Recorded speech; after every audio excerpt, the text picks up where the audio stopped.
Ok, gracias a todos por su puntual asistencia. El día de hoy, pues estamos festejando el Día Internacional de la Preeclampsia. Recuerden que este día es un día muy especial porque lo que queremos es fomentar entre las embarazadas y sobre todo entre el personal de salud el reconocimiento precoz de los síntomas y también darles una atención oportuna en cada una de sus consultas. Siempre es importante la educación, la prevención y no esperar a que aparezca la enfermedad, ¿sí? Es una de nuestras misiones como profesionales de la salud, ¿sí? Que cada uno de nosotros podamos culminar un embarazo de alto riesgo en bajo riesgo. Así que recuerden que la presión arterial es el signo que se presenta con más frecuencia, pero tenemos que reconocer algunos otros como cefalea, visión borrosa. Entonces, toda esta parte debemos de analizarla porque también tenemos algunos datos que son baja de plaquetas, dificultad de respirar, disminución en la producción de orina, en fin, muchas cosas. Así que hablando de riesgos de esta mujer con antecedentes de preeclampsia, con antecedentes de familia con enfermedad hipertensiva, también debemos de descartar cualquier tipo de patología o factores de riesgo que tenga esta mujer. Así que el Colegio Mexicano de Obstetricia Crítica busca, ¿sí? Busca mejorar los resultados maternos perinatales de la preeclampsia. Y para esto implementamos también, junto con otro grupo de coaching y capacitación médica integral, un taller denominado SUMAR, Supervivencia Materna y Reanimación.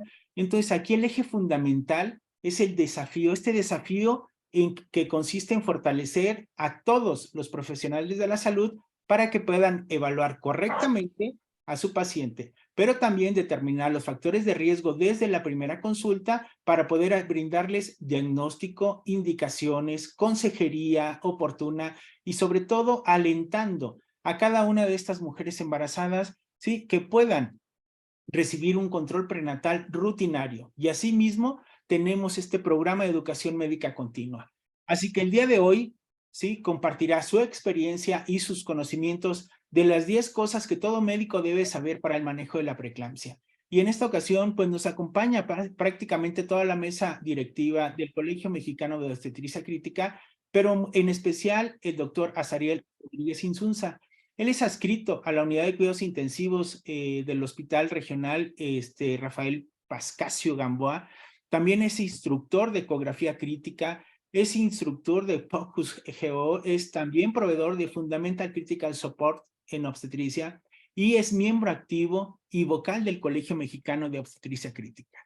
De hecho, ese es un resumen de todo su currículum. Ahorita les va a presentar él toda la experiencia que tiene. Y bueno, Azariel, gracias por aceptar la invitación, gracias por ser parte de este equipo multidisciplinario, ¿sí? Lo que buscamos es disminuir la muerte materna y queremos ser un muerte maternas por preeclampsia.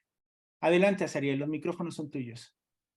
Muchísimas gracias, doctor Javier Herrera, por su presentación, también por su amistad. Estaba comentando doctor Herrera que no pude viajar el día de ayer a Ciudad de México, entonces me quedé aquí en Valle de Bravo. Me vine a Valle de Bravo, estamos de cerca con el doctor Herrera, y por eso ven esa fachada. Usualmente lo hago normalmente en mi consultorio, también para explicarles que si hubiera algún momento que se escuchara algo, estoy atrás de esta pared, esta orilla de calle, y está la iglesia de Valle de Bravo, para que pues no se asusten, no está pasando nada anormal.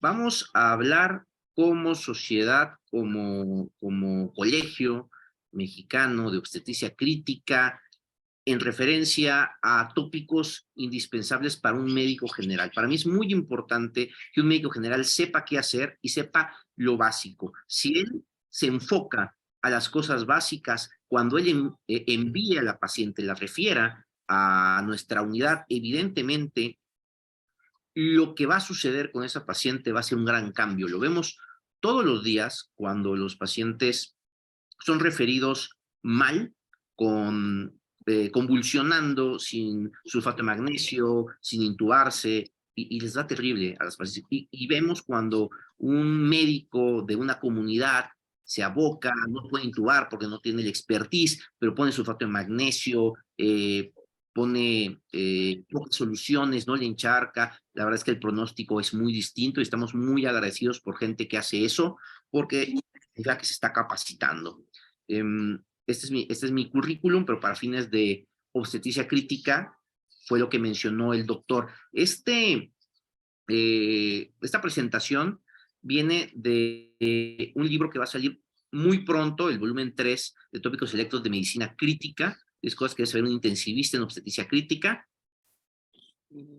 Y quiero presumirles mi terapia intensiva al doctor José María Zambrano, él es mi jefe. Él, por medio de una gestión increíble, con médicos increíbles con los que trabajo, hemos conseguido tener en Chiapas una terapia obstétrica de primer nivel en equipamiento personal y soporte diagnóstico, y se acaba de inaugurar hace 2 meses. Recibimos rotantes de distintas especialidades, de distintos lugares. Ahorita tenemos una rotante de obstetricia crítica con nosotros y de otras especialidades, principalmente eran de urgencias, medicina interna, medicina crítica y anestesia. Todos son bienvenidos a rotar a esta terapia que es su casa.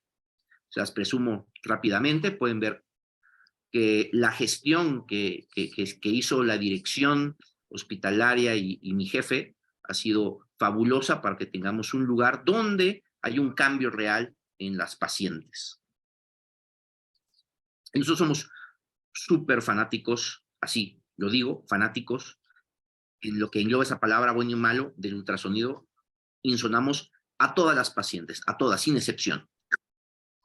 Les quiero dejar estas pláticas donde participó precisamente el doctor Javier Herrera, que me acaba de presentar, y múltiples ponentes de talla internacional. Tiene 2 años esta plática, pero la calidad de los ponentes y los temas les va a encantar. Está en YouTube para que lo busquen, lo pueden buscar con este nombre, lo pueden buscar con mi nombre, César Rodríguez Insunza, en YouTube, y les van a aparecer varios videos. Busquen los de obstetricia crítica.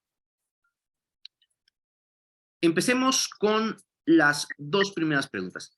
¿Qué entidades conforman a la enfermedad hipertensiva del embarazo?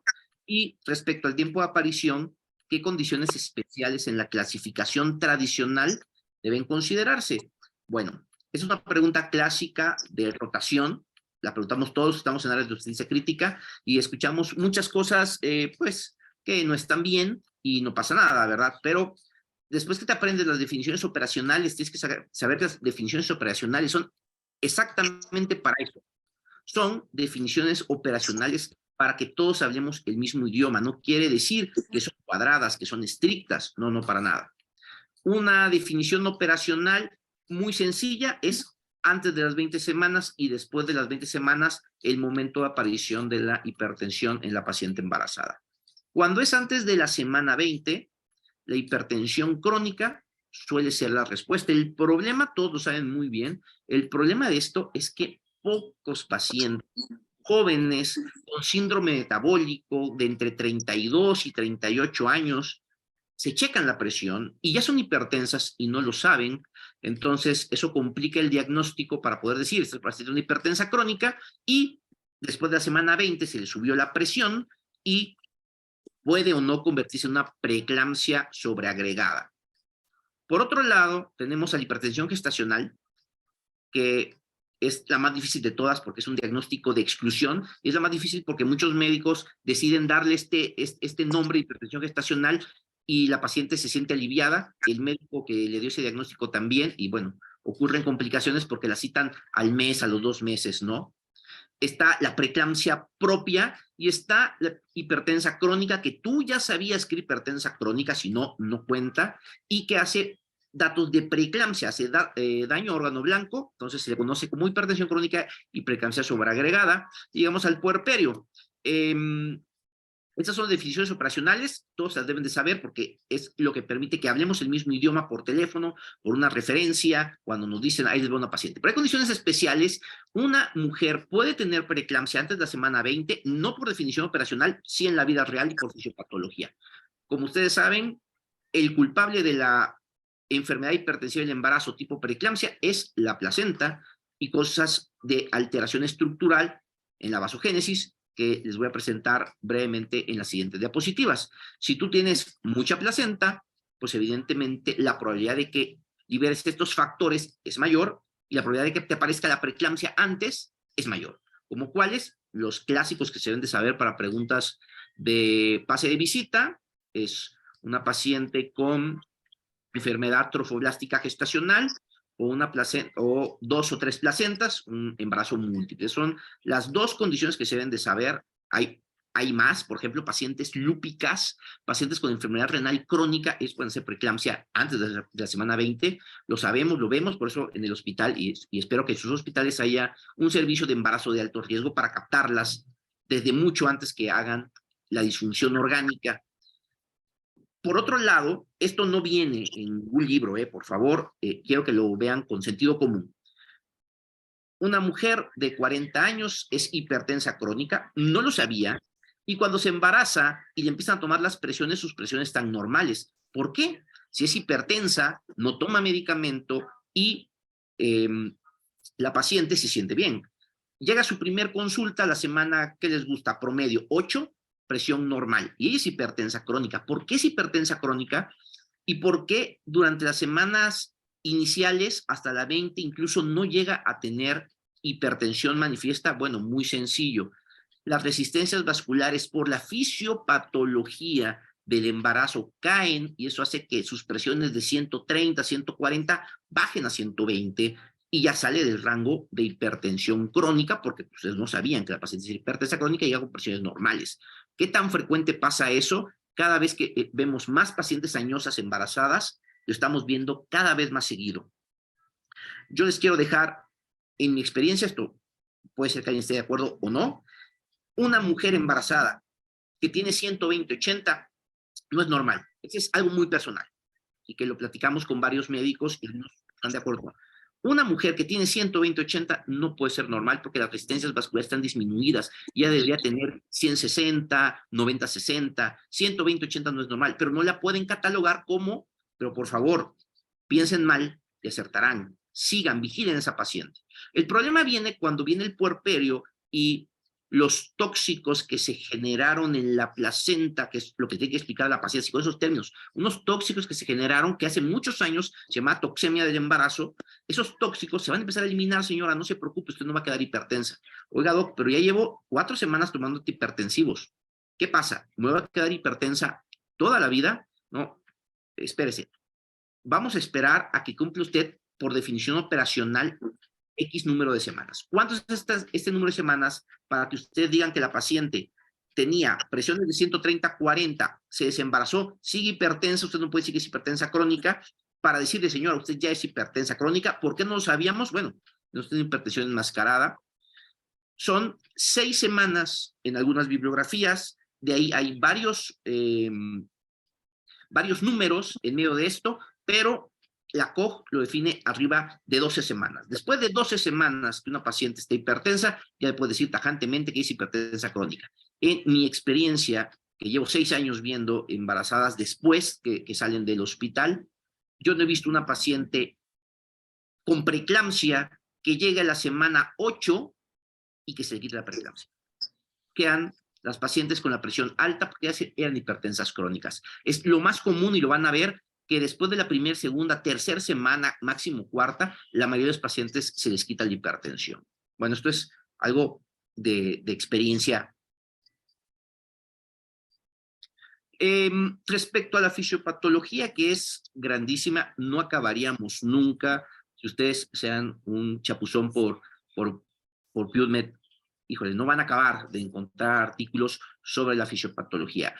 Lo que tienen que saber de forma bien estructurada es que hay una vasogénesis anormal, secundaria a un remodelado deficiente de las arterias espirales, por una invasión alterada de las células trofoblásticas que deberían invadir este miometrio y hacer grande al vaso, y como esto no sucede, viene una producción de unos factores antiangiogénicos que existen normalmente. Hay angiogénicos que forman los vasos, hay antiangiogénicos que lo evitan, los dos están presentes, pero la proporción, por hacerlo sencillo, se invierte. Ahora hay más antiangiogénicos que angiogénicos y estos son la base para entender a la preeclampsia. En este dibujo va a ser más fácil de entender. Panel izquierdo, una mujer no embarazada, que tiene las arterias espirales, que en este momento no van a hacer ninguna invasión porque la paciente está embarazada, pero cuando se embarace, lo que va a suceder es que estas células trofoblásticas endovasculares de las arterias espirales van a empezar a remodelar a los vasos, lo pueden ver en la parte de arriba, y esta remodelación va a permitir dos cosas. Una, comparen el vaso del lado izquierdo y el vaso del lado derecho, que es una paciente con preeclampsia. Los vasos se vuelven de gran capacitancia, alto flujo, baja resistencia, eso lo vemos en el Doppler de arterias uterinas. ¿Y eso qué provoca? Bueno, pues de que una mujer embarazada, si le ponen aminas, estos vasos no se cierren y no le afecte al producto. Si una mujer tiene una hemorragia posparto, la placenta se va a seguir nutriendo, no le va a importar que el gasto cardíaco baje y va a seguir mandándole el litro por minuto que le manda al producto. Eso es muy interesante de saber. ¿Por qué? Porque pierde este mecanismo de autorregulación a propósito, para que los vasos queden grandes, con gran capacitancia, alto flujo y que le ve constantemente el producto esté recibiendo pues lo que necesita para terminar su formación. De otro lado, en el lado derecho, la paciente con preeclampsia, hay una remodelación, sí, pero anormal. No hay una remodelación que permita que el vaso se ensanche, entonces quedan disminuidos de calibre y tienen baja capacitancia cuando comparan con el embarazo normal. Y esto ocasiona varias cosas, pero las principales es que genera altas resistencias, que también se ve por el Doppler, y esta alta resistencia termina generando isquemia, liberación de citoquinas que son muchísimas, que se liberan al torrente materno y que se van a dañar a los órganos. Por eso, la disfunción endotelial y la falla multiorgánica es la consecuencia de esta vasogénesis anormal. Vean esta representación, una arteria espiral que le lleva sangre a la placenta, donde ha habido un remodelado adecuado, pero cuando no lo hay, la arteria espiral queda pequeña y la capacitancia queda baja, y esto, como les dije, lo podemos medir en el Doppler de arterias uterinas, que nos da mucha información. Este estudio de la doctora Wong se los recomiendo porque trae los dos dibujos que les enseñé para sus presentaciones, para entender la fisiopatología, la verdad viene muy bien explicado. Hay muchas teorías de lo que sucede y hay muchas sustancias que se liberan. Estas son las más conocidas, las que ustedes deben de saber, porque además, ¿cuál es lo práctico de esto? Que se pueden medir. Bueno, no lo tengo en mi hospital, no lo tengo pero sí se pueden medir. En la práctica clínica se hacen, en algunos lugares se hace. El factor soluble y las endoglinas son proteínas antiangiogénicas que inhiben a los buenos de la película, es el factor de crecimiento endotelial, el factor de crecimiento transformador y placentario, y lo que termina sucediendo es una disfunción endotelial, con todo lo que ustedes ya saben que sucede, y pues además se altera la producción de óxido nítrico, de prostaglandinas, y se liberan proteínas procoagulables, o sea, el endotelio y su glucálix sufren. Y yo no conozco algo más cercano a la sepsis en fisiopatología que esto. Es una sepsis de resistencias vasculares incrementadas, ¿no? Esto es lo normal, es lo que sucede en la preeclampsia. ¿Y cómo puedo yo ver estas alteraciones que se provocaron si yo midiera estos marcadores y me salieran muchos antiangiogénicos y pocos angiogénicos? Yo entendería perfectamente lo que está pasando. Es difícil de medir actualmente, el doctor Herrera en sus conclusiones les explicará por qué, pero el Doppler de las uterinas nos ayuda a ver exactamente lo que estábamos diciendo. Vasos de gran capacitancia y baja resistencia. Vean, gran flujo y baja resistencia. La diástole es alta para los que entienden de Doppler pulsado. Cuando los vasos no se remodelan adecuadamente, alta resistencia, la diástole está muy abajo, o sea, un índice de pulsatividad muy grande, muy elevado, o un índice de resistencias, depende de lo que ustedes midan, de acuerdo a lo que estén buscando. Pero, ¿qué le pasa al producto? Si yo reviso Doppler de arterias uterinas, teniendo yo la duda, aquí viene un punto importante. Yo tengo la duda si el paciente tiene preeclampsia porque tiene hipertensión, proteinuria, pero eso no me da diagnóstico de preeclampsia, al menos operacionalmente. y luego le encuentro trombocitopenia en 99,000. Ahorita vamos a ver unos ejemplos. Entonces yo digo, tiene preeclampsia, y además, con criterios de severidad, espérate, tiene 34 semanas, vas a sacar un producto y le vas a hacer al producto pues un daño. Esa es la realidad, por sacarlo de forma prematura. Si es una preeclampsia y si el bebé está alterando su flujo circulatorio, bueno, definitivamente está haciéndole un bien. Pero si no, Doppler de arterias uterinas. Si la arteria uterina te da ciertos marcadores, te puede decir que la paciente tiene preeclampsia, se acabó la discusión. Cuando tú tienes la duda si el bebé le está yendo bien o mal, haces un Doppler de arterias umbilicales. Pídanlo en su hospital, pídanselo al radiólogo y vean la morfología de la onda. No tiene una diástole tan alta como la arteria uterina, tiene más resistencia, pero no llega hasta abajo. Acá, en este ejemplo, en el panel derecho superior, pueden ver que la diástole está llegando casi hasta abajo, el fin de telediástole. Peligrosísimo cuando la sístole llega a X valor y la diástole no se ve. Ahí parece, en el segundo cuadro, que estoy teniendo flujo reverso. No, lo que pasa es de que como la vena está pasando, no sé si se ve mi cursor, ojalá se pueda ver, como la vena está pasando junto a la arteria, lo que están viendo abajo es el flujo de la vena, no es un flujo reverso. Abajo, el cuadro de la derecha inferior, eso sí es un flujo reverso. Un pico sistólico, abajo no hay nada, y después la diástole reversa, ese producto está por perecer en breve. Esa sí es una indicación para decir el embarazo se acabó. No os quiero entretener mucho con esto, insisto, yo soy muy apasionado de la obstetricia crítica, pero del ultrasonido más, y estamos midiendo la arteria oftálmica. Solamente se quede con ese concepto que la arteria oftálmica nos está sirviendo para tres cosas. Uno, para predecir pacientes que van a hacer preeclampsia temprana, para predecir a qué pacientes que ya tienen preeclampsia les va a ir mal, y para ver a qué pacientes el tratamiento les está beneficiando. Doppler de arterias oftálmicas, esto es un Doppler de arteria oftálmica normal, pues si es una embarazada normal en mi hospital, y la verdad es que la curva de aprendizaje del Doppler sí es un poquito más tardado que la vaina del nervio óptico, pero cuando tienen el interés lo terminan dominando después de un buen rato. Esto sí, hay que leer mucho y ver muchos videos de Doppler pulsado. Así se ve. Ustedes saben lo que es la preeclampsia, ¿verdad? La preeclampsia a nivel del sistema nervioso central es un hiperflujo. Ese hiperflujo provoca un edema vasogénico que hace que la paciente convulsione. Si mis resistencias vasculares son normales, mi telediástole llega abajo, tengo un índice de resistencia de 0.77. Pero si se vasodilatan los vasos del cerebro, hiperflujo, edema, lo que va a pasar, lo que va a estar pasando es que ese edema va a tener preeclampsia. El índice de resistencia va a ser bajo, vean, el pico sistólico y la diástole muy alta. Eso, juren que va a hacer que la paciente, si no se desembaraza, le va a ir mal. Número 4, muy importante. La proteinuria confirma la preeclampsia y su ausencia la excluye. Creo que esto ya todos lo saben. Si yo tengo una paciente hipertensa y tiene proteinuria, no es preeclampsia. Operacionalmente sí lo puede ser. Tienen que buscar otras cosas, por favor. No metan a pacientes con preeclampsia solamente porque tiene proteinuria.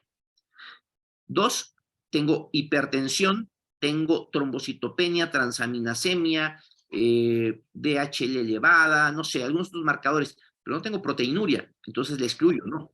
La ausencia también no excluye a la preeclampsia. Eso es muy importante que lo sepan. Lo que define a la preeclampsia, por desgracia, es la endoteliopatía. Eso no lo podemos ver tan fácilmente. Y esa endoteliopatía provoca daño a órgano blanco secundario.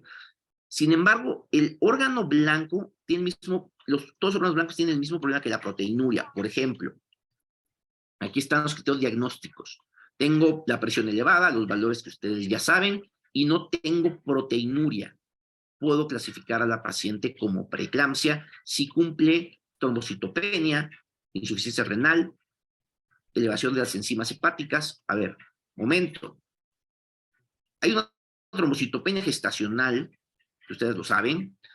La falla renal puede ser por otras causas, o 3. La causa más frecuente de transaminasemia a esos valores, es valor normal, en México es que es hígado graso, la esteatosis hepática no alcohólica. El hígado graso, que no es el hígado graso del embarazo, sino la esteatosis hepática, que ustedes conocen perfectamente del síndrome metabólico, es de lejos la causa más frecuente. Yo puedo tener proteinuria por una IBU y estar clasificando a la paciente como preeclampsia. Entonces tienen que ser muy cuidadosos. Estos criterios, por favor, tómenlos como son. Son criterios para que hablemos el mismo idioma. No les regañen al médico que les envía la referencia, no les regañen al médico que está pensando que hay que interrumpir el embarazo. Ustedes apóyenlo, busquen la fisiopatología. Yo siempre les he dicho, ojalá tuviéramos una hemoglobina glucosilada para la preeclampsia. ¿Qué quiere decir? Yo tengo una paciente que sospecho que es diabética y tiene 200 de glucosa y tengo la duda porque la glucosa se puede elevar por muchas causas en un estado hospitalario. Bueno, hemoglobina glucosilada me quitó el problema. ¿Cuál es la hemoglobina glucosilada de la preeclampsia? Ese es el problema. Si existiera un laboratorio sencillo que me midiera en porcentaje, igual que hemoglobina glucosilada, se acabarían todas estas discusiones y tantas clases para que los médicos no cometan errores y nosotros tampoco cometamos errores. Ese es el problema de la preeclampsia. La endoteliopatía es la fisiopatología que es muy difícil de demostrar. Número 5, ¿vale la pena hacer la diferencia diagnóstica entre preeclampsia e hipertensión crónica sin preeclampsia y hipertensión gestacional? Bueno, eso es evidente por el pronóstico, pero todo depende del contexto clínico, ahorita lo van a entender. El contexto clínico es lo que marca si vale la pena hacerle muchos estudios a la paciente y esto es el beneficio tanto para la madre como para el feto. Ambos deben marcar la pauta, si es necesario sesionar el caso y realizar todos los estudios que sean necesarios. Oye, es que unos marcadores de angiogénesis y una relación de factores solubles con factores de crecimiento me sale 5,000 pesos. Ok, ¿es caro? Sí, pero si ese marcador estuviera validado en nuestro medio y saliera normal, estás evitando un producto prematuro, que eso sí le va a salir en institución, se los puedo asegurar, en institución mucho más caro, ya vemos en medio privado, de estar en Lucin. Me pasa todo el tiempo. Doctor, le traigo una interconsulta, ¿no? Este es un meme muy común que han estado viendo. El R3 manda al interno para presentar al paciente a la UCI.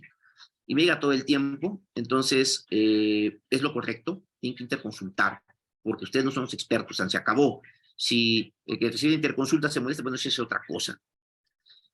Pero también tienen que empezar a tener criterio y bajar la interconsulta con bases para discutir, porque no van a tener adscrito toda la vida, están a punto de irse a un servicio social, no van a tener adscrito toda la vida, van a volverse adscritos ustedes también. 20 años primigesta y me llega este escenario todo el tiempo. 36 semanas de gestación, preeclampsia con criterio de severidad en la interconsulta porque tiene trombocitopenia. ¿Saben qué hago yo? Les digo que sí, que no se preocupen. ¿Cuál es su plan? No, pues desembarazarla. Desembarácenla y acabando el procedimiento, les pongo nota y acabando el procedimiento, la paso. Se vigila normalmente de 10 pacientes que ven así, 9 se vigilan 24, 48 horas y se van a piso bastante bien. Ojalá todas fueran así, ojalá. Es para de sentido común aceptarlas. La probabilidad de que sea preeclampsia en este contexto es muy baja, pero tampoco vale la pena discutirlo mucho. Mismo contexto, pero ahora te la presentan con síndrome de Gel, porque tiene trombocitopenia, transaminasemia discreta, bilirrubinas totales de 1.2, porque así vienen los criterios, así vienen, a expensas de directa, y una DHL de 601, todo el tiempo sucede. ¿Qué les digo? Sí, sí es Gel, no pasa nada. ¿Cuál es tu plan? No, pues esquema de maduración, no aplica. Ok, ¿te quieres dar un esquema de maduración? Hazlo, pero la operan a más tardar de 24 horas y me la pasa todo el tiempo. Sin embargo, este mismo escenario, pero con 33.4 semanas de gestación, ahí sí les digo, espérense, vamos a pensarlo bien, vamos a ver a la paciente, ella vale mucho la pena, ahora sí, buscar la fisiopatología, buscar la hemoglobina glucosilada análoga a esto que no existe. Si hay que gastar en los marcadores, lo hagamos, hay que hacerle un Doppler de arterias uterinas, hay que hacerle un Doppler de la arteria oftálmica, lo que tengan que hacer para salvar ese producto y darle manejo conservador o para tener el sostén de decir no hay manera de hacer manejo conservador. 33.4 semanas iniciar porque tiene una arteria umbilical con flujo reverso, pues no aplica. Ahora, ¿puede haber preeclampsia sin hipertensión? Sí, por supuesto que sí, y pasa todo el tiempo. Puede presentarse pacientes con tomas de presión normales, minutos previos al evento convulsivo, o posterior al mismo tener cifras tensionales normales. ¿Por qué? Ello debido a que la fisiopatología que provoca la curva de flujo sanguíneo cerebral versus presión de perfusión cerebral anormalmente desviada a la izquierda. Puede ser que no me hayan entendido esto algunas personas, con las diapositivas les va a quedar clarísimo. Esto es el flujo sanguíneo cerebral de una paciente no embarazada, y abajo la de presión arterial media. ¿Por qué pongo presión arterial media? Porque la PIC y la presión arterial media se parecen mucho a la presión de perfusión cerebral. O sea, la presión de perfusión cerebral es presión arterial media menos la PIC, y la PIC normalmente es menor a 10. Entonces, en casi todas las literaturas van a encontrar de forma intercambiable PAM o PIC. Entonces, yo tengo una presión arterial media entre 50 y 150. Eso me permite un mecanismo de autorregulación fabuloso. Sube mucho la presión, los vasos se abren, baja mucho la presión, los vasos se cierran. En el sistema nervioso central eso ocurre al revés a nivel periférico. Entonces, de esa forma se protege el cerebro. Eso pasa de forma normal en todas las pacientes embarazadas, perdón, no embarazadas, pero cuando se embarazan, la curva se desvía a la izquierda, y cuando una paciente es hipertensa crónica, aunque no esté embarazada, la curva se desvía a la derecha. ¿Por qué sucede esto? Bueno, la curva se desvía a la derecha para permitir esto, que la paciente maneje medias de 200, y la paciente apenas tenga cefalea, apenas tenga algún síntoma vago, lo ven todo el tiempo, gente que llega con 180, 90 caminando, 200 de presión sistólica caminando. ¿Por qué? Porque ha habido un mecanismo de autorregulación. Sin embargo, cuando la presión de estos pacientes la bajamos bruscamente de forma entusiasta, ya saben lo que pasa. Por eso, pues, bajar la presión arterial a niveles normales nunca ha sido la prioridad en ninguna guía.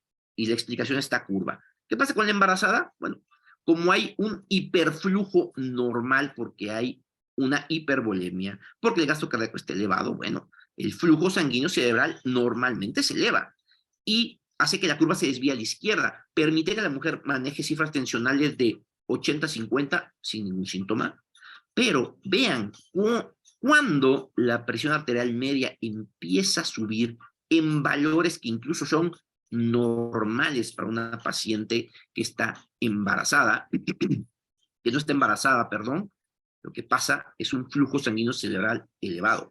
Conclusión, yo puedo tener 120-80 y estar acá, por supuesto que sí. Y convulsionar, sí, porque esto es lo que pasa en la preeclampsia severa y eclampsia. Vean,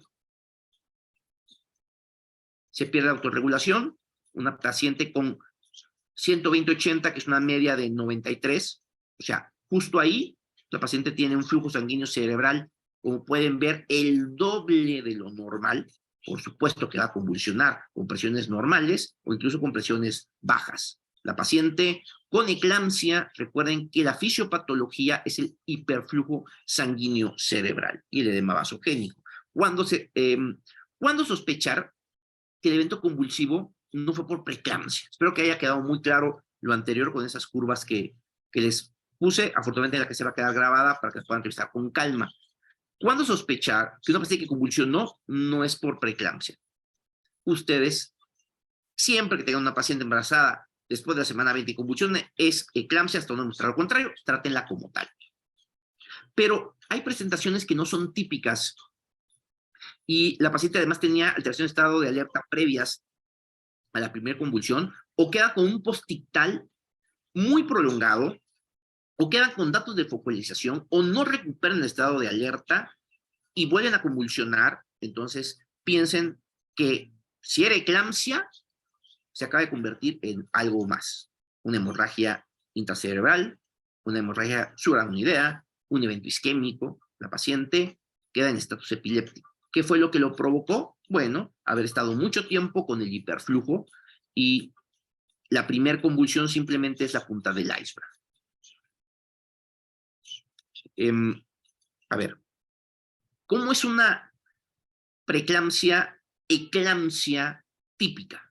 Tiene 5 características. Número 1, es una paciente que llega al hospital y convulsiona enfrente de ustedes o ya venía convulsionando, pero lo más importante es que se autolimita. ¿En cuánto tiempo se autolimita? Bueno, pues nadie se pone su cronómetro, pero normalmente entre 60 y 120 segundos la convulsión se va a detener. O sea, tienen una fecha de caducidad. 2, no tuvo aura previa. Ella no sabía que iba a convulsionar, a diferencia de la epiléptica. Ella dice, voy a convulsionar. ¿Por qué crees que vas a convulsionar? Ah, porque siento un olor raro, porque tengo visión de ciertas cosas. Bueno, ustedes saben que el foco epileptógeno donde se active es lo que da el aura que permite, afortunadamente, las epilépticas, saber que se tienen que sentar, acostar, etcétera, etcétera. Bueno, no hay aura. Número 3, se autolimita, como les dije, es tónico, clónica, o sea, inicia una fase espástica y después empieza con clonus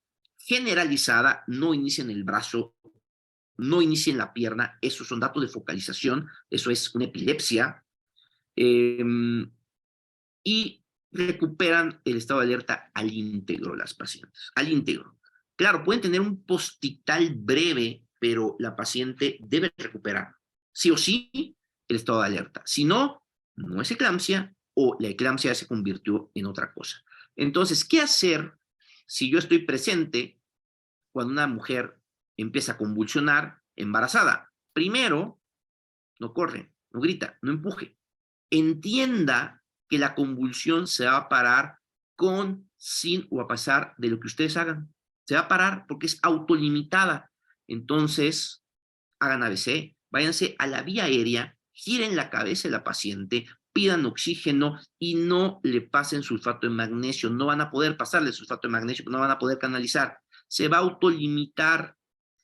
Lo que van a pedir es que preparen 4 gramos de sulfato de magnesio. ¿En cuánto, doctor? En la menor cantidad de líquido, 100 mililitros. ¿Para que pasen cuánto tiempo, doctor? Ya convulsionó, pasen lo más rápido posible. Dicen 5 a 10 minutos, lo que pasen esos 100 mililitros. Es que la paciente puede tener algunos efectos adversos por administrar el sulfato de magnesio muy rápido. Entonces lo pasemos en 40 minutos. Pasado en 40 minutos la vas a ver convulsionar de nuevo. Esto puedo asegurar.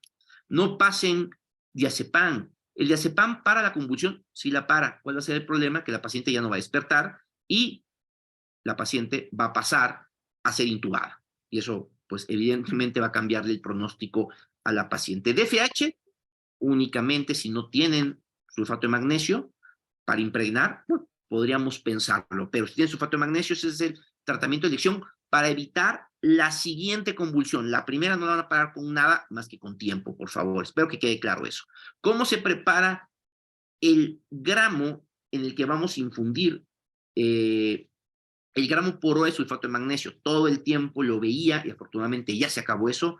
1000 de glucosa, 10 gramos de sulfato de magnesio a 100 por hora. ¿Qué va a pasar con esa glucosa? Se va al cerebro, va a ser más edema cerebral. Por favor, prepárenla en 250 mililitros. 10 gramos y con eso pasarlo a 10 litros por hora. Perdón, está lloviendo. Voy a tener que pausar un segundito. Una disculpa. Voy a detener el video.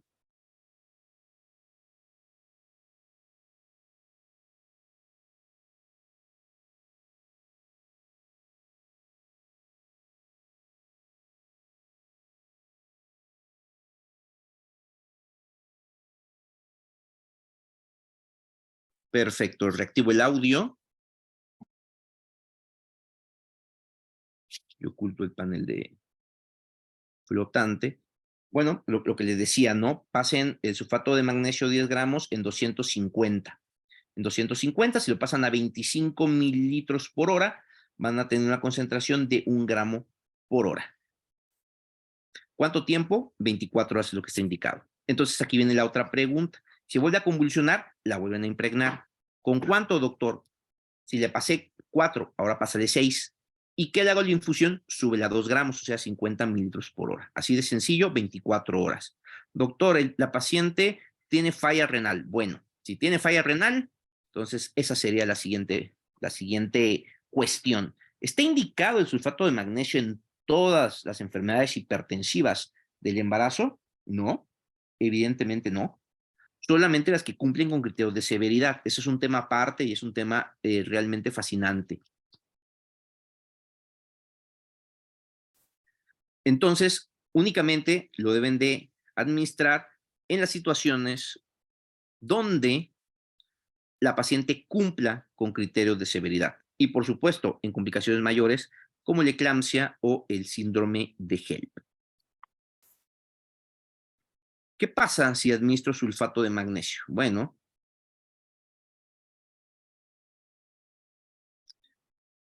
yo normalmente tengo valores de sulfato de magnesio entre 1.8 y 2.2.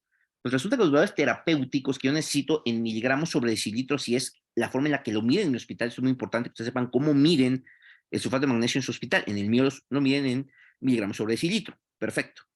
Yo necesito valores terapéuticos 4 veces su valor para que mi paciente no me convulsione.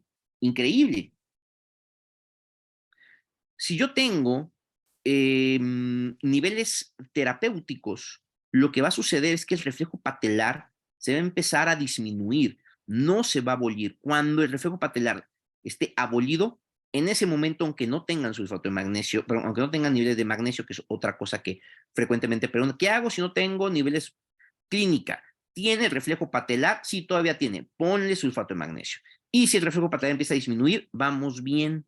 Si el reflejo patelar se pierde, detente, porque lo que va a seguir después es los efectos adversos que todos le tienen miedo al sulfato de magnesio. Dice el doctor Zambrano, que es la persona que yo conozco, que trabajo con él, que más experiencia tiene de esto, dice que él ha visto solamente un paro respiratorio por sulfato de magnesio y él dice que le quedó claro que a la paciente la querían intoxicar por la cantidad tan grande que le pasaron de sulfato de magnesio.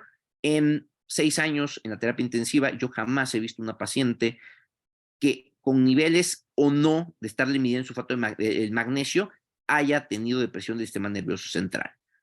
Esos son niveles terapéuticos, los que ustedes pasan cuando pasan los 4 o los 6 gramos o los repiten, y el gramo y los 2 gramos por hora. Viene otra pregunta clásica, sé que todos se la saben. ¿Y qué pasa si la paciente tiene falla renal? Todos tienen miedo porque la posibilidad que se intoxique es alta, ¿cierto?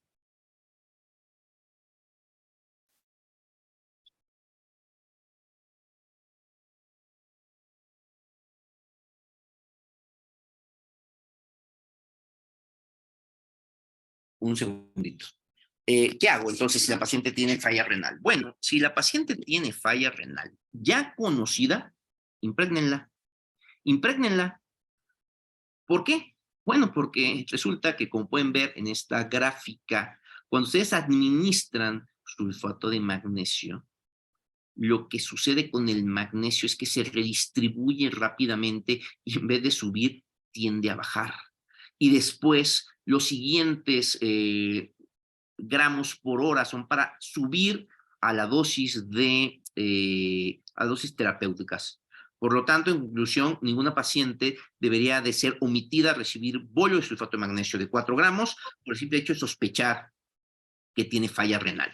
La redistribución intracelular, porque recuerden que el magnesio es un catión intracelular, se va a meter a la célula. Se va a meter a la célula y los niveles terapéuticos no van a ser alcanzados tan fácilmente, van a estar la infusión, por eso pasar bolos, que es algo afortunadamente ya cada vez menos frecuente, sin pasar infusión, no suele ser la opción correcta. Bueno, por cuestión de tiempo, vamos a hacer esto muy breve. ¿Existe HELP incompleto?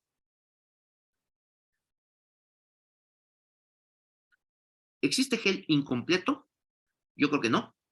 Existe porque está reportado en bibliografías. Yo creo que siempre que vean un HELP incompleto es una preeclampsia. Una preeclampsia. ¿Por qué? Por estadística. Viene la otra. ¿Es HELP o hígado graso agudo el embarazo? Eso ya es un tema grandísimo que vale la pena que lo volvamos a revisar. ¿Y qué creen? Lo vamos a revisar con la doctora Cristina Guerrero en las siguientes sesiones. Ustedes siempre piensen por estadística y rara vez van a fallar. Vean. El hígado graso agudo del embarazo en una paciente que tiene preeclampsia, con transaminasemia, con bilirrubinas discretamente elevadas y plaquetas discretamente bajas, fue 1 en 15,000 casos, mientras que el HELP fue 72 veces más frecuente. Por lo tanto, ustedes sospechan hígado graso de embarazo, siempre sepan que un hígado graso de embarazo es una HELP, hasta no demostrar lo contrario, y un HELP incompleto siempre es preeclampsia, hasta demostrar lo contrario. Ya vieron los números, es el doble. Es 2 veces más probable que sea preeclampsia a que sea un HELP incompleto. Esto les va a servir mucho para no tomar decisiones tan apresuradas. HELP incompleto, se acabó el embarazo. Oye, nada más tiene trombocitopenia. Espérate, ¿cómo vas a diagnosticar un HELP incompleto? Le estás dando un diagnóstico terrible, que además, una vez que lo pones en la nota, es bien difícil que alguien te lo debata. La gente que tiene experiencia en esto lo sabe perfectamente. Alguien puso HELP porque tiene trombocitopenia 99,000 y tiene transaminasemia de 65.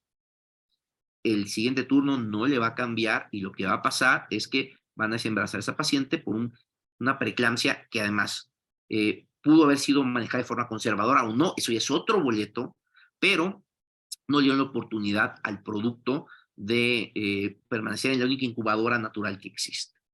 Y perfectamente en tiempo, tenemos todavía 10 minutos para los comentarios de uno de los mayores expertos que existe de preeclampsia en México, Latinoamérica y seguramente el mundo, que es el doctor Javier Herrera. Adelante, doctor.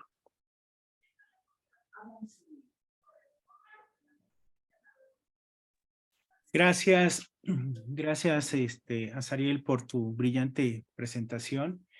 Y la verdad que quedan efectivamente varios interrogantes y aquí hice las anotaciones. ¿Existe preeclampsia sin hipertensión? Esa fue una de las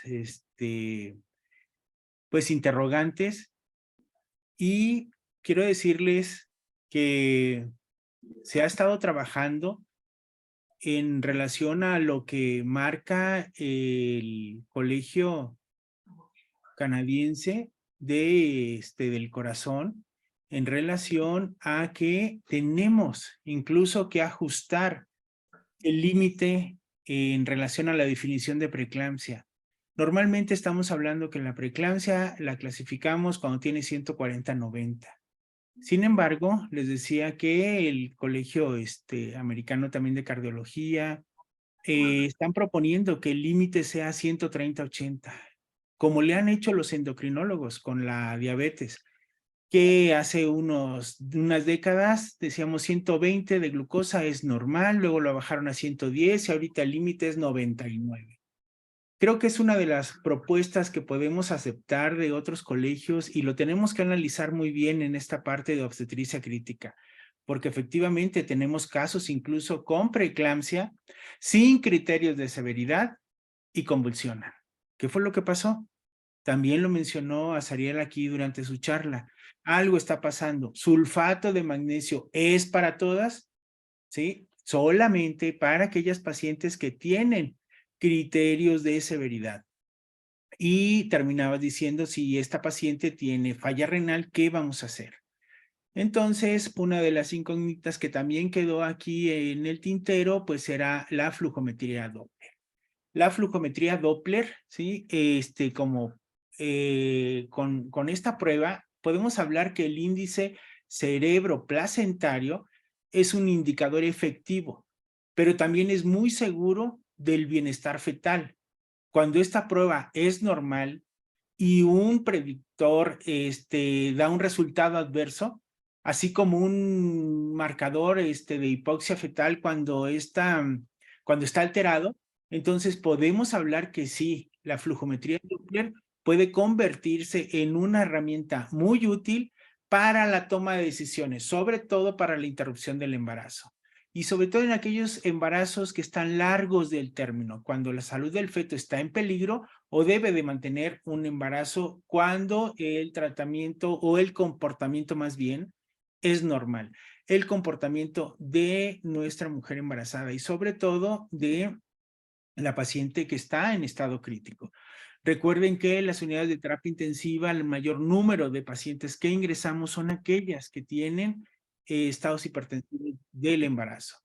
Entonces, aquí otra de las cosas que debemos de tomar en cuenta es esta parte que hemos comentado también en sesiones anteriores de la cardioobstetricia. ¿Por qué? Porque nuestra mujer embarazada, o más bien antes del embarazo, puede tener intolerancia a la glucosa, puede tener obesidad, puede tener hipertensión, puede tener dislipidemia, pero durante el embarazo desarrolla preeclampsia, diabetes gestacional, retraso en el crecimiento intrauterino. Para eso también nos sirve bastante la flujometría Doppler y parto pretérmino. Pero ¿qué pasa al futuro de estas mujeres embarazadas con preeclampsia? Que después del embarazo quedan con hipertensión, quedan con diabetes, quedan con obesidad o con el síndrome metabólico del embarazo y sobre todo riesgo cardiovascular. También Azariel mencionaba el síndrome de HELP o hígado graso del embarazo. Recuerden que también tuvimos una sesión con y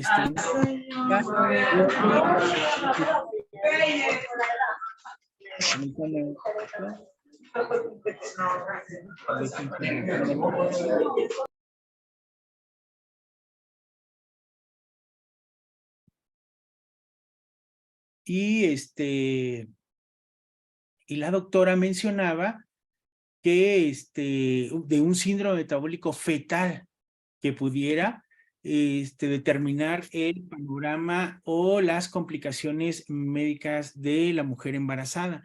Entonces, el síndrome de HELP también incompleto, como bien mencionaba, está escrito, pero no podemos hablar de ese término, porque también hay un término que se mencionaba en algunos años, síndrome de HELP atípico. Armando, ya silencié a Armando. Entonces el síndrome de HELP atípico también, o sea, ahorita estamos considerando que estamos en estados hipertensivos del embarazo, preeclampsia con criterios de severidad, sin criterios de severidad. Y de ahí este manejo integral o todas estas cosas que nos acaba de mencionar el doctor Azariel, qué es lo que tenemos que hacer para el manejo efectivo de nuestra paciente con preeclampsia. Pues muy bien, gracias. No sé si alguien tenga algún comentario, alguna pregunta. Puede hacerla a través del chat o puede abrir su micrófono. Aquí tenemos a Mario García. Mario, un saludo hasta Bolivia, a todos los hermanos de Bolivia. Saludos desde México. Y menciona Mario, según su experiencia, ¿influye la altura? La altura se refiere a sobre el nivel del mar, ¿verdad, Mario? Desarrollo de preeclampsia como altura de Toluca. Esa es la pregunta. Adelante, Azariel. No, pues yo vivo a nivel del mar, casi 500 metros sobre el nivel del mar. Tuxtla Gutiérrez, doctor, usted sí vive a 3000 metros. ¿Qué experiencia tiene de eso? Exacto. Entonces, contestando la pregunta, por ejemplo, para Bolivia, para Lima, para Perú, que son zonas también muy altas, que están a más de 3000 metros sobre el nivel del mar. Aquí en Toluca estamos a más de 3000 sobre el nivel del mar y efectivamente tiene un patrón en el desarrollo de los estados hipertensivos, no nada más del embarazo, sino de la hipertensión en general. Juega un papel importante, también por eso las pacientes en a alturas mayores de 3000 metros o de 2500, también recuerden que nuestra paciente, siempre decíamos, nuestra paciente está hemoconcentrada, pero es por la altura, el nivel del mar, entonces la hemoglobina, el hematocrito están elevados. Sin embargo, hay un patrón fisiopatológico que puede demostrar que nuestra paciente está hemoconcentrada y, y con hipovolemia. Por eso al principio se decía que este tipo de pacientes les dábamos una carga para bloquear ese famoso vasoespasmo. Sin embargo, ya se demostró que no hay dicho vasoespasmo y que la guía de práctica clínica del 2017 habla de restricción de líquidos. Entonces, en ese sentido, ya hoy en día estamos hablando que nuestra paciente también se debe de pasar una infusión rápida de 250 mililitros de solución cristaloide, ya sea mixta, fisiológica o Harman,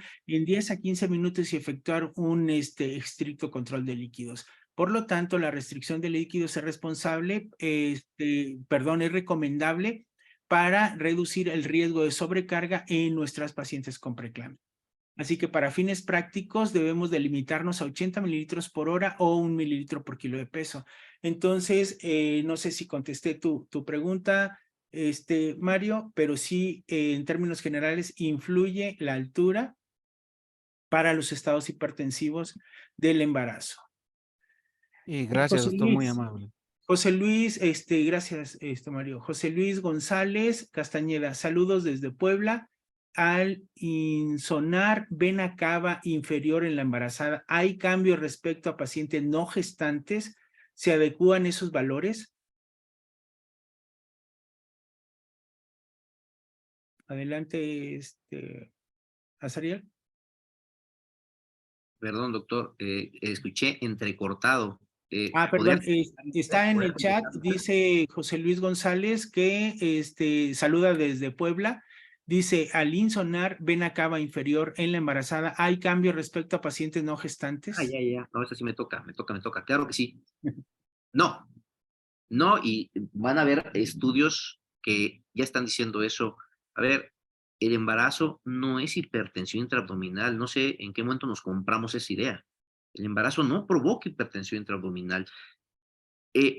Cuando la mujer se acuesta y solamente en ese momento, cuando tiene más de 24 semanas de gestación o el útero sobrepasa el fondo uterino, solo en ese momento existe una compresión de la vena cava. Pero le hemos visto, todos los que insonamos pacientes obstétricas, no hay un incremento de más de 2.1, que es el límite que todos conocemos, y la colapsabilidad en algunas no varía mucho, en otras sí varía mucho, pero no, realmente no existe algo que podamos decir que por estar embarazada tengo una vena cava, que creo es lo que me quiere preguntar, de 2.2 con una colapsabilidad menos del 50%. No, espérate, búscale algo. Ella tiene una falla. Ella tiene algo en presión intrapleural o en las presiones de cavidades derechas o en la presión de la arteria pulmonar, pero no es normal. Quiero que se queden muy bien con esa idea.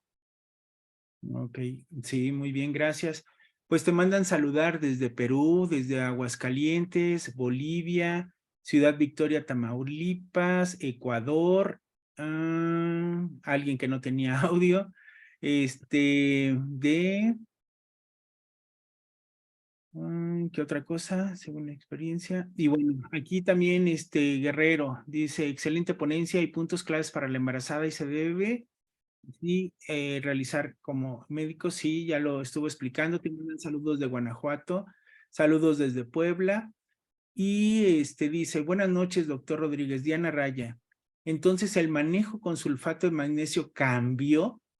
Comentó que 4 gramos de sulfato de magnesio en 100 de solución en carga y una infusión de 250 más 10 gramos a pasar a 25 mililitros por hora. Si quieres No cambió, contesto. ¿no? Por favor. Bueno, dejen apagar algunos micrófonos. En relación a esta pregunta, mi estimada Diana, todo esto es lo que acabamos de mencionar ahorita. La guía de práctica clínica hizo un ajuste en la infusión de líquidos. Normalmente pasábamos de 500, incluso hasta 1000 de solución en carga.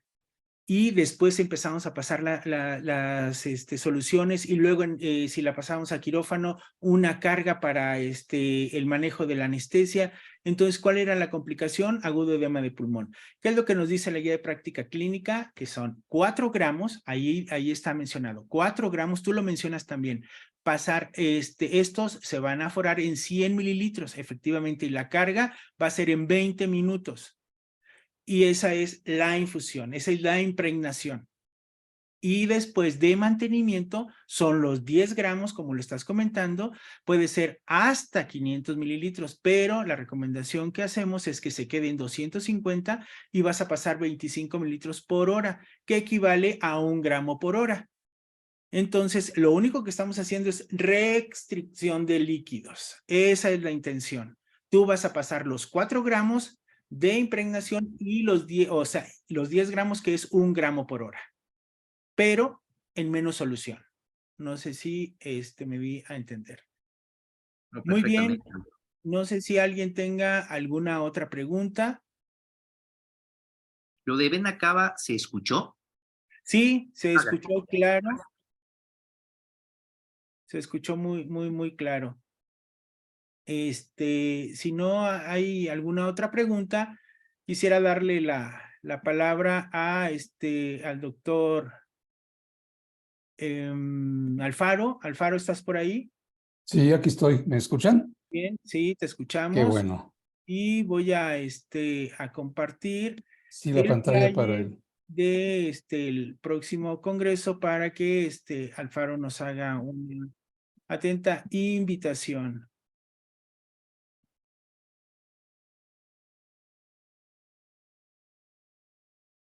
Adelante, Alfaro. Perfecto, excelente. Bueno, antes que nada, unas felicitaciones para el doctor Azariel Rodríguez. Excelente presentación de un problema tan complejo que hemos vivido durante muchos años. Nos podríamos pasar aquí una semana analizando cada aspecto de la fisiopatología de la preeclampsia severa. Sin embargo, él lo analizó y lo hizo un resumen muy puntual. Ahí me queda la enseñanza del uso cada vez más del ultrasonido, la evolución que ha tenido el diagnóstico y la evaluación de parte de los médicos intensivistas que vemos pacientes graves, embarazadas, y el momento actual que hay que estar con los tiempos. Ya pasamos la clínica, ya pasamos los catéteres, los Swan-Ganz, la PVC, etcétera, y ahora estamos con el ultrasonido por una serie de ventajas. Somos menos invasivos, probablemente más exactos. Necesitamos entrenarnos todos los médicos en la ultrasonografía crítica, la evolución cardiovascular. Hace algunos años pasábamos cargas de volumen impresionantes y ahora ya no lo hacemos porque se nos ha demostrado que no era la mejor opción. Los medicamentos se han ajustado de acuerdo a las dosis, ya las mencionó el doctor. Creo que ha sido una plática de mucha enseñanza, ¿verdad? Y estamos con los tiempos. Nuestro Colegio Mexicano de Especialistas en Obstetricia Crítica se encarga precisamente de esto, de invitar a médicos de un alto nivel académico, como el doctor Azariel Rodríguez, que es un experto en medicina crítica obstétrica y en ultrasonido crítico, para que nos analice estas patologías. De tal forma que lo felicito, le doy le mando un fuerte abrazo. Qué bueno que está ahí en Valle de Bravo, está muy padre. Qué envidia. Nos vamos a ver pronto por acá en la Ciudad de México, doctor. Yo les quiero hacer una invitación formal a todos ustedes que nos están escuchando, todos los médicos, todos los colegas, internistas, intensivistas, ginecobstetras, anestesiólogos, urgenciólogos, etcétera, a que asistan a nuestro 5º Congreso Internacional, ojo con esto, Internacional de Obstetricia Crítica. Ya llevamos 5 con los 4 anteriores han sido un éxito. Va a ser en la ciudad de Tampico, una ciudad que nos ha mostrado una gran amistad, nos ha abierto las puertas, ¿verdad? Vamos a estar ahí 28, 29 y 30 de septiembre con un programa muy amplio, muy completo, teórico y práctico, en donde se van a ver los tópicos interesantes, importantes, torales de la obstetricia crítica, hemorragia, sepsis, preeclampsia y otros más, falla cardíaca, ventilación mecánica, problemas metabólicos, hepáticos, etcétera. Ven ustedes ahí en la pantalla, ahí hay un QR para que lo escaneen, hagan sus reservaciones con tiempo, no se van a repetir si van a ir a esa ciudad por un lado, y por otro, realmente el nivel académico que estamos proyectando y que toda la mesa directiva que conformamos este colegio, hicimos el programa con gente de primer nivel, con médicos capacitados como el que acaban ustedes de escuchar, de varios estados de nuestra república, pertenecientes a universidades, a áreas de investigación clínica, básica, etcétera. Entonces, nuevamente, reitero mi felicitación para el doctor Azariel. No sé si sea posible que ahorita nos comparta nuevamente su QR para que los que quieran nuevamente tomar esa información. Inscríbanse a nuestro congreso, por favor. Allá los esperamos con mucho gusto. Y nos vemos en el próximo mes para el siguiente tema, que va a ser, no me acuerdo cuál va a ser, pero bueno, va a estar interesante, de un nivel también muy adecuado. Una tenía distinta las mujeres embarazadas.